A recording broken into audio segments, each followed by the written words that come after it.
Donc j'aurais tendance à dire que le pire ennemi, c'est notre manque d'imagination.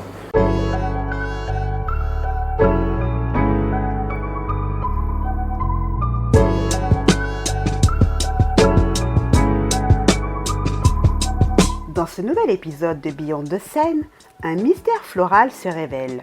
Camille et Hugues, deux alchimistes modernes, ont créé le Madame, un gin unique à base de rose damascena. Ce gin est distillé par un procédé innovant. Mais quelle est donc cette technique secrète ? Je m'appelle Hugues Prevet, je suis docteur en chimie médicinale et je suis aussi le cofondateur de l'atelier dans lequel on se trouve aujourd'hui.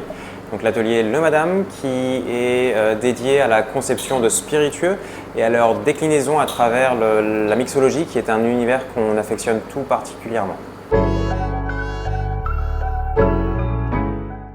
On a toujours été fasciné en fait par ce spiritueux et entre 2016 et 2019 on a vécu sur Londres donc pendant 3 ans et c'est là-bas qu'on s'est rendu compte de la très grande gamme de produits de gin qu'il existait et du coup on a voulu essayer de faire notre propre gin, donc d'abord au sein de notre cuisine par des simples processus d'infusion. On prenait un alcool neutre blanc, on venait infuser du coup des baies de genièvre et puis plein d'autres botaniques.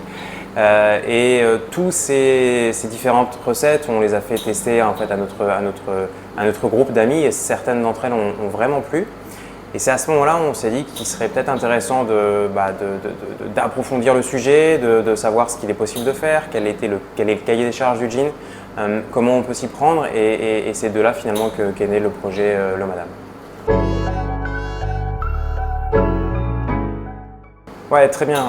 Comme si c'était hier en toute honnêteté, c'était notre première vacances avec ma femme avec qui on a créé du coup cet atelier. C'était sur l'île d'Horvar en Croatie en août 2013. Je me souviens d'un après-midi très ensoleillé et du coup avoir commandé mon premier gin tonic. Donc c'était un Beefeater avec un tonic servi sur glace, une petite rondelle de citron et j'ai été agréablement surpris par son côté très rafraîchissant. Très agréable aussi le côté un petit peu agrumé apporté par le citron, la pointe d'amertume apportée par le tonic et ouais, ce côté rafraîchissant m'avait agréablement surpris et je m'en souviens encore une fois comme si c'était hier. En fait, le cahier des charges du gin est relativement ouvert et du coup aujourd'hui il existe, comme je le disais tout à l'heure, une très grande variété de gins et je pense que tous les gens vont être en mesure de trouver le gin qu'ils apprécient, qu'ils affectionnent. Il y en a pour tous les goûts. Il y a des gins qui sont plus ou moins forts, des gins qui vont être plus ou moins agrumés, des gins qui vont être plus ou moins botaniques. Et donc je pense que c'est vraiment ce côté moins clivant qui le différencie de façon assez significative des autres spiritueux.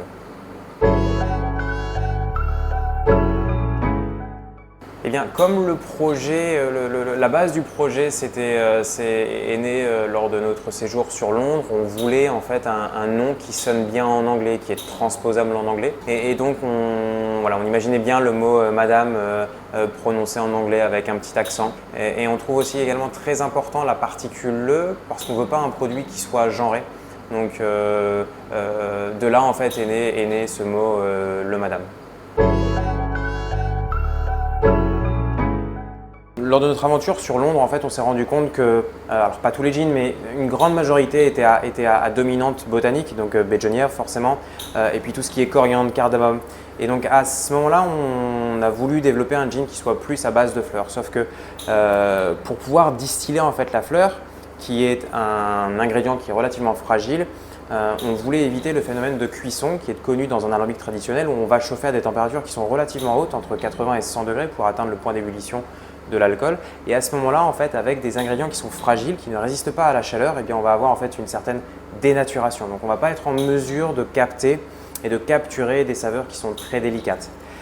Et donc de par mon métier, en fait, j'utilise tous les jours au laboratoire ce qu'on appelle un évaporateur rotatif, donc qui se comporte de 3 pièces majeures.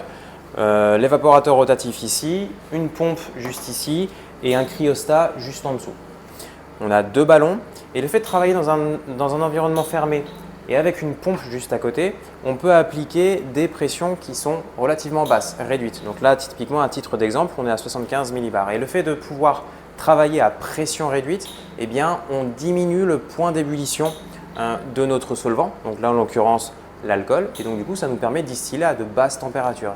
On a ici notre appareil à macérer qui est liquide, donc on chauffe à 45 degrés, donc globalement quasiment 2 fois moins chaud que dans un alambic traditionnel. On va passer de l'état liquide à l'état gazeux, les gouttelettes de gaz vont monter et en fait ici le petit serpentin orange est alimenté du coup par ce cryostat à des températures qui sont très basses.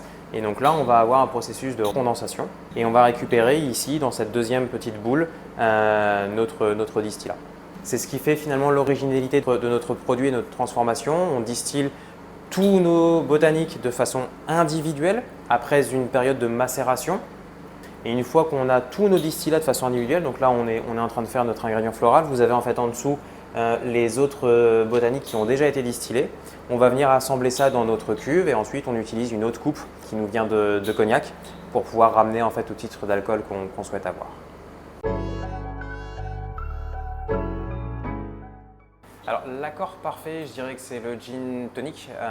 Aujourd'hui, c'est peut-être un peu moins vrai, mais il y a quelques années en France, le gin était essentiellement dégusté en gin tonic.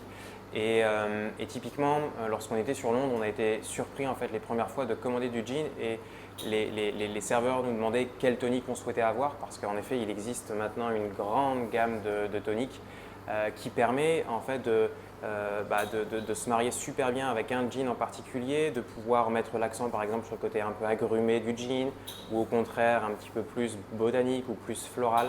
Et donc je dirais que ouais, le tonic est à mon sens le meilleur ami du gin. C'est là où on aura le plus bel assemblage. C'est une excellente question, sans grande prétention, mais j'aurais tendance à dire qu'au final, le cahier des charges du gin est tellement ouvert qu'il en existe une très grande variété. Et qu'en fait aujourd'hui, on est, le monde de la mixologie, en mesure de trouver des accords qui sont totalement improbables. Nous, à titre d'exemple, récemment, on a développé des cocktails à base de miso avec le gin ou à base de saumure d'olive avec le gin. Et donc j'aurais tendance à dire que le pire ennemi, c'est notre manque d'imagination. C'est de ne pas être en mesure finalement.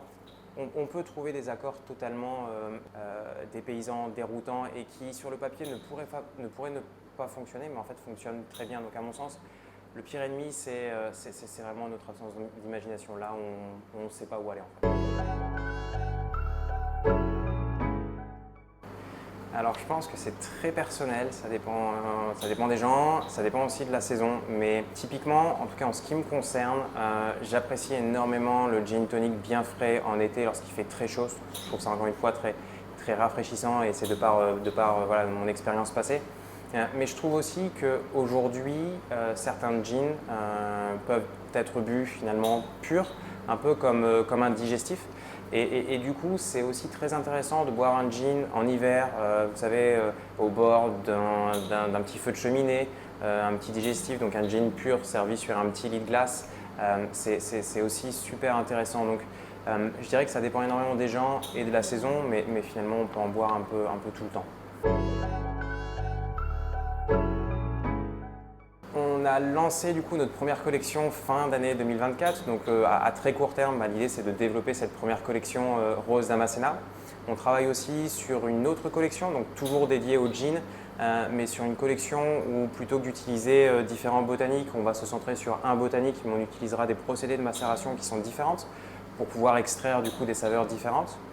Et donc ça c'est plutôt sur le court terme et sur le on va dire moyen terme, c'est forcément d'essayer de partir sur d'autres spiritueux, d'autres gammes de produits au-delà du gin via notre procédé de distillation.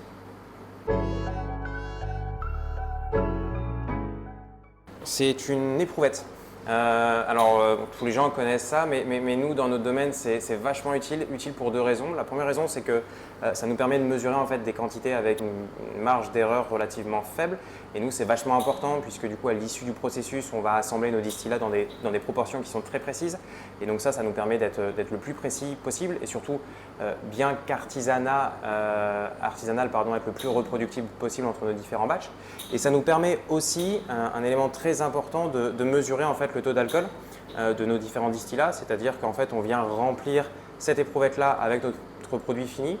On plonge dedans un densimètre et ça nous permet en fait de mesurer avec exactitude le taux d'alcool de notre spiritueux. Donc j'aurais tendance à dire que ça c'est un objet très utile et du coup ça en fait un objet très fétiche, très fragile du coup qu'on essaie de faire attention. Là, sur cette collection Rose Damascena, pas forcément. Mais évidemment, en fait, on va, comme on est aussi très attiré par le monde de la mixologie, la création de nouveaux cocktails, on cherche en fait à utiliser des produits qui sont très locaux, donc développer des cocktails à base de pommes, par exemple, utiliser tout cet univers en fait de la pomme, c'est quelque chose qui nous tient à cœur forcément. Mais il est clair que voilà, notre première collection, qui est un gin qui est très axé sur la fleur, vivant en fait à côté de Giverny et à côté du Jardin des Fleurs, on ne s'interdit pas, enfin, à de potentielles collaborations dans le futur pour pouvoir soit développer un gin exclusif en collaboration avec éventuellement le Jardin de Giverny ou même une autre gamme de spiritueux toujours dans cette dynamique-là par rapport aux fleurs, par rapport à ce qui nous entoure et par rapport à la grande popularité de Giverny, bien évidemment. Après la rose, quelle sera la prochaine saveur de ce gin made in Normandie? Retrouvez le madame sur Instagram. À bientôt sur Beyond the Scène.